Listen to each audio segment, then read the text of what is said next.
បងប្អូនទេសនាគ្រប់គ្នាជាទីគោរពរាប់អានកំហឹងរបស់ប្រជាជនសៀមចំពោះអនុทิនវីរៈគូលនាយករដ្ឋមន្ត្រីយាមផ្ទះរបស់ប្រទេសសៀម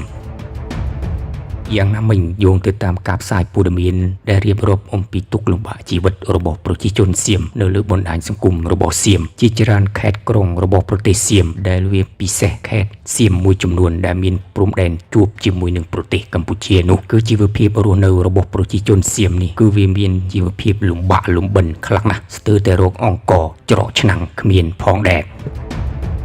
ដោយប្រជាជនសៀមពួកគេមានក្តីឈឺចាប់ខ្លាំងណាស់ជាមួយនឹងនាយករដ្ឋមន្ត្រីយាមផ្ទះរបស់អនុทิនធ្វើឲ្យជីវភាពរស់នៅរបស់ប្រជាជនសៀមនៅតាមបណ្ដាខេត្តមួយចំនួនដែលជួបព្រំដែនជាមួយនឹងប្រទេសកម្ពុជានោះរឹតតែលំបាកវេទនាខ្លាំងឡើងនៅក្នុងឆ្នាំ2026នេះ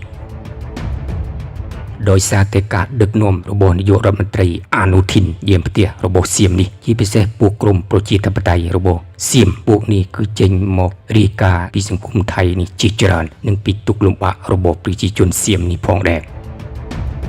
ដោយនៅក្នុងឆ្នាំ2026នេះនាយករដ្ឋមន្ត្រីម៉ាហ្វៀសៀមរូបនេះពួកវាគឺមិនបានគិតពីទុក្ខលំបាករបស់ប្រជាជនសៀមនោះឡើយគឺដឹងតែធ្វើសង្គ្រាមដើម្បីឈ្លានពានដែនដីទៅលើប្រទេសជិតខាងរបស់ខ្លួនតែប៉ុណ្ណោះ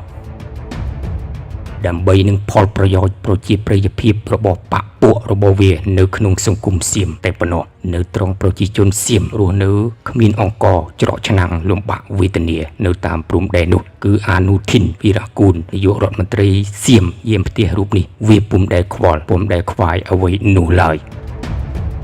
គឺវាដឹងតែធ្វើសង្គ្រាមដើម្បីជំនិញបកនយោបាយតែប៉ុណ្ណោះប្រជាជនសៀមពួកគេមានការខកចិត្តនិងឈឺចាប់យ៉ាងខ្លាំងចំពោះវិបត្តិសង្គ្រាមដែលកើតឡើងដោយសារតែនាយករដ្ឋមន្ត្រីយាមផ្ទះរបស់សៀមរូបនេះ